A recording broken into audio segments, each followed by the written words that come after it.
All right, so we have Casey Cathy again with SPP. We have Ron Thompson, who is from NPPD with their Energy Markets Group. And we have Aaron Smith with the Grid Operations Group from OPPD. So each of them are going to go through a quick presentation about what's going on in the state here in Nebraska, and then we'll open it up for questions. So with that, Casey?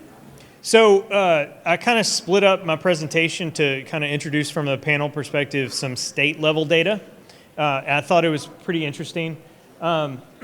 These are some of the numbers. So the way you look at SPP from a state perspective is the resource capacity factors for Nebraska is 37%, and on average, and this was for the last 12 months from October 1, 2018 through the end of September is 2091. Something to glean, I guess, from the information is Nebraska is kind of a net exporter. They have a pretty good fuel mix, as you could see from the previous presentations, but this kind of gives you an overview of where all of the fuel types are located. Obviously, there's a lot of hydro in South Dakota and North Dakota. There is a fair amount of coal and gas, and then over 2,000 megawatts of wind in Nebraska. And then, a large part of our gas is Oklahoma area. And then Nebraska, so this is the overall view of the coal. It's a nice, even mix to me associated with the wind, nuclear, basically a good fuel mix. This is all specific to Nebraska again. You have the registered fuel capacity. So this is registered is what is in our wholesale market. So this doesn't include behind the meter generation that's not in our market. But if it's greater than 10 megawatts, it's in this number. And it could be less than 10 megawatts if the utilities voluntarily put them in the wholesale market. So as you can see, the wind grew from 2015 to 2020. That's approximately where we're at in the 2019 timeframe. Here's our gas number. And you see coal went down just a little bit. This is installed registered capacity for Nebraska. Nuclear, that was obviously Fort Calhoun. Cooper is what's left. And we have a little bit of hydro. So as you can see, the wind's there. Again, our 250 megawatts of solar is not in Nebraska, but it is coming. So we're looking forward to that. This is kind of just the wind at 800 megawatts in 2015, but more than doubled that just in 4 years' time. This is the wind penetration by demand, so 16.7% as SPP only. This is another way of looking at the wind penetration by demand for Nebraska is yellow. So it's, and this is based on state breakups. So I wanted to go through these slides real fast because, I hate doing what I just did from a presentation. Hopefully you got something out of it with the data. But I do want to go through because I like the next 5 slides to just kind of incrementally show the progression that has happened in Nebraska. And my understanding is this is the 12th Wind and Solar Conference, so you guys have kind of witnessed this. You've seen it, seen the growth. Well, this is 2014, so this isn't that long ago. Here's your demand, and this is annual numbers, and it's annual generation. And what we did is it's gigawatt hours, so that's how you would view this. And so you can look at the fuel mix. So this is actually what served Nebraska based on its demand. So you can glean a lot from this slide. Actually, you can say, okay, well, you exported, right? Because here's your demand, and this is your generation, what you generated, right? So if it's greater than this black bar, then you export. If it's less, then you imported over time, over the whole year. And then you have your wind, nuclear, and a little bit hydro. But as you can see, just walking through each year, if you can see it, and I'll go back faster, but the wind is obviously picking up and it's displacing coal. So started off 63.7, and then demand rose a little bit, and then all of a sudden we're at 2019, and the wind pie is bigger. And we could share these slides, if that's possible, with all the registered people, that you can kind of see the back and forth. But the theme is obviously y'all have more wind. You're still a net exporter. So if you looked at the bar, every single year, the black bar is lower, right? Okay. Two more things. So this is the overall 2014 to 2019. You have your wind profile. This is your demand, the black. So pretty much at any given time, maybe this little period, Nebraska was exporting. Excuse me. And then you have your nuclear, your gas, and then of course your coal. You have a lot of coal still. This is a nice graph. So there's two graphs here for wind penetration. So this is the percentage that's serving Nebraska demand. And as you know, 5 years ago, it was on average, I'm gonna go to this slide. On average, this gray is daily average, and this green is monthly average across the last 5 years. And so, as you can see, there's obviously ebbs and flows to wind, right, in Nebraska. But the trajectory, and I wish I would have put that on the line, is it's increasing net, right? So you know, you guys are on average closer to 20%, whereas just 4 or 5 years ago, you were more in 7% territory. So as obviously you build more wind, on average, that average number goes up. But we also have to deal with a lot of volatility, which came from my previous presentation. So thank you.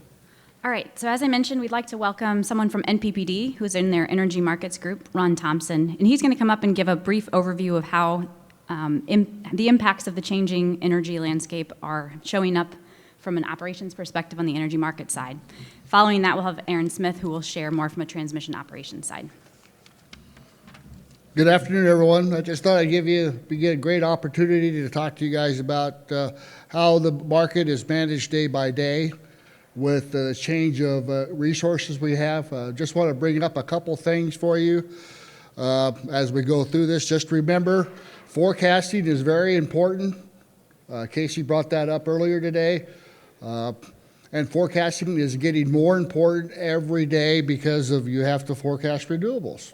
You think about this, we have to forecast renewables for the day-ahead market by 9:30 the day before it actually happens. So that forecast for wind by end of the day, the next day, is over 40 hours old.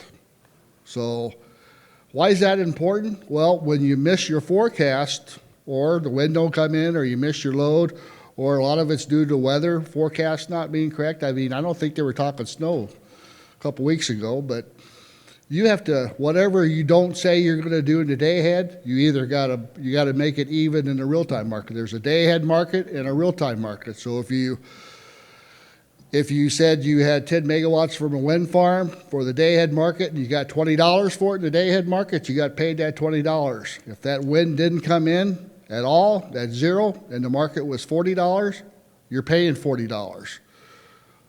You got the $20 and you paid the $40, so you're negative $20. Now, the wind come in stronger and the market's $10, well, you got paid the $20 for the 10 megawatts and $10 for the other 10 megawatts. So this is where it's really important on how forecast. So that's why I wanted to talk to you guys about, because there's a lot of things that's different in forecasting than what we see today. First one is generation impacts. Well, as they mentioned earlier, the market, we have PPAs. How do we offer that into the market?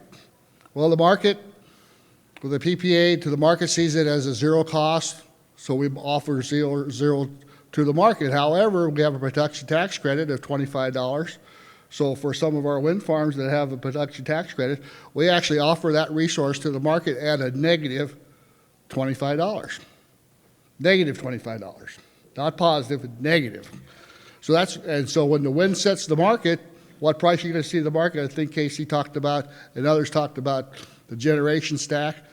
When the wind's set in the market at a negative $25, that's the price of the market. So sometimes that for a day that tends to maybe make different types of resources not economical, and we all know that. We see the coal generation going down. But you got to think about that some of these resources are not going to come online every day or half a day. When they come offline, they're going to be offline for a few days. You're not going to be there for tomorrow. So you got to remember this wind farms change, output changes considerably day by day or hour by hour. So you have to have resources available. So like I said, many of our units are not designed to cycle. That tends to drive up a lot of the cost, maintenance costs. So that tends to lead to longer generation outages as they manage repairing items on the generators due to the wear and tear of the cycling, where they used to just run basically at one level most of the day. Another impactor to the load forecasting is behind the meter generation.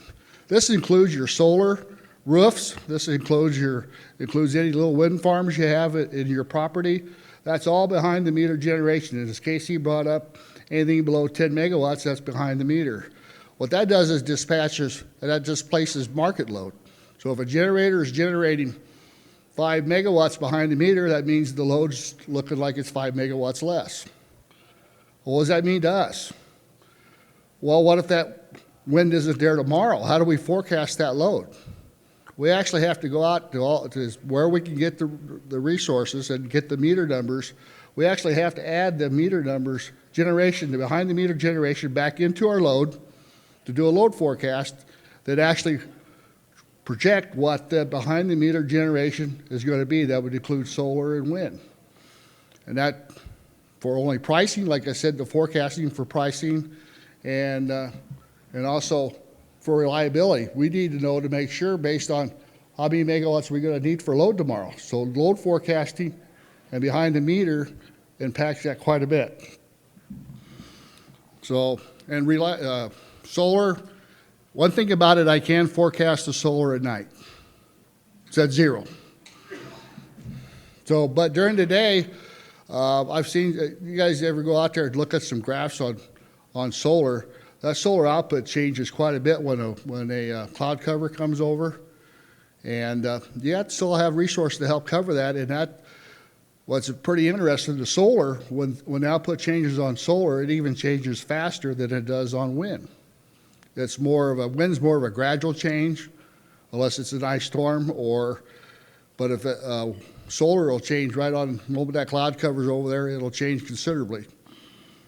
We also need to look at paying resources for reliability. I see times where in the future where we'll see units like gas units and all that will be put online and will be there available at minimums, and if the wind don't come in as projected or the solar, they'll use them as more headroom. We also have transmission impacts, as KC said, that most of the renewables are not right by the load. They're quite a bit away. So as the wind forecasts change or don't come in as projected, we see a lot more congestion, and that changes the flows around the state as well, and we see really different pricing. At times we'll see pricing if we can't get the generation like it was projected, we could see prices up to $5,000. We've seen prices over $1,000, scarcity prices. We see negative prices at a negative $1,000. So you can see and that's on a $20 day ahead market, and it's a negative $1,000 for 5 minutes. So you can see the impacts that we have with renewables that we work on forecasting. Renewables is a great resource. We just need to work and make sure we have all the tools that we have to help manage it in the real-time market. That's all I had. All right, good afternoon, everyone. I'm Aaron Smith with Omaha Public Power District, and I'm kind of going to here to talk about a little bit what we've seen for our transmission operations. I represent our grid operations side at OPPD, and really one of the biggest things we've seen in, say, the past decade or so, and Casey alluded to this in his presentation, but was the Consolidated Balancing Authority that came into effect in 2013. Prior to this point, OPPD, the other utilities in Nebraska, the other utilities in the footprint, were balancing load and generation across their footprint in real time, matching generation and load. As you all know, outside of storage, anything that's generated needs to be used exactly at that time. It's a real-time match, has to occur all the time in order to maintain our frequency and reliability of the system. So what that's allowed us to do at OPPD, as later this week we'll have the Shoals Wind Farm starting commercial operation, and that'll put us at over 40% of our energy served with renewable energy from wind. And one of the questions that was asked at the CEO lunch was, did you see this coming? And I'll answer that for myself is no, I did not. A decade ago, I would not have predicted that we'd be able to be at 40%. And a lot of that has to do with the paradigm at that time of imagining us trying to balance 1,000 megawatts of wind across our 13 counties in eastern Nebraska. Could it be possible? Sure, but it'd be very expensive to try to do that. So one of the great things about being in the SPP market is we're able to balance across 14 states and use that economies of scale to make sure that we're using the most reliable, most efficient, most cost-effective resources across that entire footprint. So that's very exciting. That's one thing I'm very proud that we've done at OPPD is push that level of wind. And then our recent announcement will be kind of evolving again here, adding several hundred megawatts of solar. So there's going to be kind of a new shift as we keep going. So that hits on kind of the changing resource mix in SPP that Casey hit on there too. And one thing to remember, as Casey talked about, there's three kind of different grids. We're part of the Eastern Interconnection, and so we sink and swim together as the whole East, right? From Canada all the way to Oklahoma to Florida up to Maine up to other parts of Canada. We're all together and interconnected. So when others make resource choices, kind of as was alluded to by our CEO, Mr. Burke, at lunch, that has impacts on us. If OPPD makes a decision, that can impact NPPD, that can impact our friends across the way in Iowa. And one unique position that OPPD is in is because of where we sit, we're on the seam. Kind of Casey mentioned seams, but our friends over in Iowa are part of MISO. We're part of SPP. We have several interconnections to them, as well as to kind of Missouri, Kansas, to other Nebraska utilities in the region. So that puts us at a unique position where we see a lot of this stuff play out in real time. The forecasting errors are obviously big. And one thing that has really changed in the past decade is the flows used to be pretty predictable seasonally. With kind of the hydro in the Dakotas. In the summertime, you'd see kind of a north to south pushing down to the southern areas where the higher temperatures are. And then in the winter, when the hydro's not running and you get cold weather and electric heat, you'd see kind of the opposite of south to north flows. Now we see things change on an hourly basis, depending on what the wind's doing in northern Nebraska, what the wind over in Iowa is doing, what Minnesota's doing, Kansas, Oklahoma Panhandle. We can see different things happen all the time, which is like Casey said, solving problems is kind of exciting, but also challenging at the same time.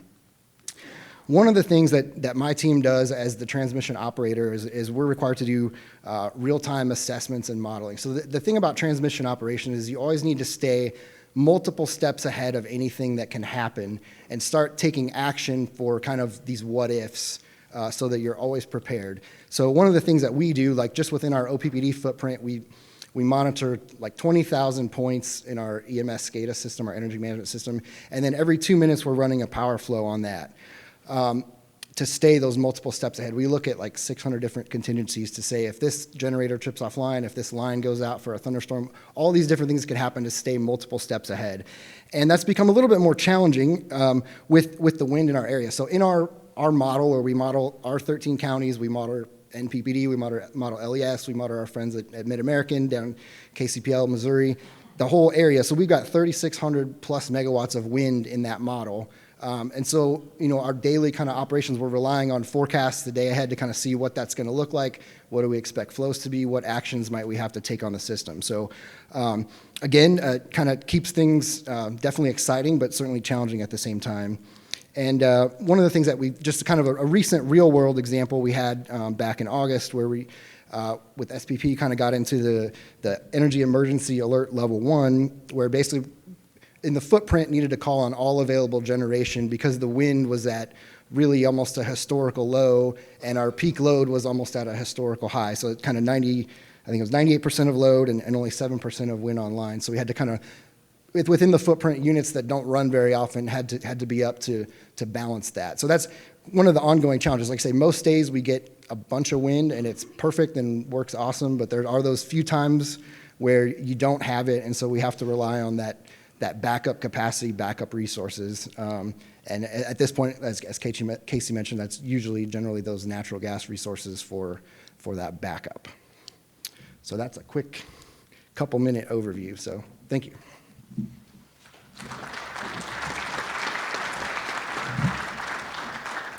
All right, thank you, three. The volatility that you've seen is we've got enough experience now, we're getting a better handle kind of on how it works. You know, I remember the early reports when we were first in the Southwest Power Pool, and it seems like is it sort of calming down a little bit? Most of the stuff that you're seeing, is it a little easier to manage, do you think, or are we still just continually updating and changing? It seems like to me that the experience has been helpful. The SPP operations is getting more experience and learning things, and they are getting better. They do a lot, like Casey brought up, all the forecasting tools they have. They still occur. There's still a lot of unknowns out there. Biggest thing is to make sure we have resources available when it's needed, but that is, we see the scarcity issues. A lot of times that's a forecasting issue. The resources or load didn't perform like we thought they would. But yeah, that's why we're also, if Casey brought up, we're talking about we need a ramping product and other products to help with that mitigate the scarcity price and the price spikes. A ramping product would help that considerably. Yeah, I would say that definitely we're getting better at it, but at the same time, things are constantly changing. So it's never the same as it was. We look at one season, like you think of, okay, things that we had as challenges last summer, this summer looked a little bit different. There's a few things the same, a few things different. One thing too for us, we're fortunate at OPPD, we've had some economic development and growth in our territory with data centers, which is awesome. But again, it's that next level of things keep changing and changing. So it'll continue to evolve, and as I mentioned, as other utilities make decisions, we will feel the impact of that, as will others. And so it's kind of tricky to get together the planning processes, which can take multiple years, and a lot of construction, for example, for new transmission lines. You can't just build that overnight. So as these decisions are made, we've got to keep the right pace in the region. Do you have anything to add there? Yeah, I think we're evolving. Aaron mentioned the Energy Emergency Alert Level 1, which was interesting because it wasn't necessarily a wind problem. It was a kind of a load forecast problem coupled with too much generation that was planned to be out. But then you add into the fact a small wind error, and you end up being concerned that you're not going to meet capacity. So the reason why I mention that is I think we're evolving because our generation outage coordination process, we traditionally it's queue-based, and if you want to take your generator out, we run some models and we let you take it out. Now we're contemplating rejection or denial of a generator outage simply because we have too many coupled with potential wind variability, which is a different paradigm than the last 5 years. So just looking at using, I think the CEO panel talked about reserve margin and talked about capacity accreditation for wind, solar, and batteries. Basically using what we've learned so far, I think is changing what we thought we were going to move forward with capacity, move forward with these overall products. So, good question. Other questions? So we actually have, it's NERC defined, so it's NERC standards across North America, and it's Energy Emergency Alert 0, 1, 2, and 3. So the quick answer is yes, we have procedures and expectations of the utilities at each level. 1 is more of a warning. 0 is you're telling the world that you're out of the alert. 2, you are not able to meet your reserves, and 3, you're not able to meet load capacity. So once you're at 3, you're basically shedding load. Before that, we actually have an internal procedure which goes external for our membership. So NPPD, OPPD, and LES, and that's called conservative operations. And we've actually executed conservative operations a lot. And when I say a lot, it's becoming more and more frequent. I don't think that needs to be kind of the sky is falling. I think, but it is an indication that we are constantly pushing. I mean, there's reasons that it's good that we were able to meet almost 70% wind serving load across 14 states, but at the same time, we're pushing the envelope on these potential scenarios where we lose 3,700 megawatts in an hour, and did we have 3,700 megawatts to actually replace that wind that we lost if we didn't predict it? So this was our first EA at all since we started the marketplace 5 years ago. Casey worded that very good. Just want to let you, like for NPPD, and I'm sure OPPD has the same process, is when they call, SPP calls conservative operations, what does NPPD do? Well, we go out and tell our power plants to whatever work you're doing that if it could have a risk of the unit coming offline, can you find another time to do the work?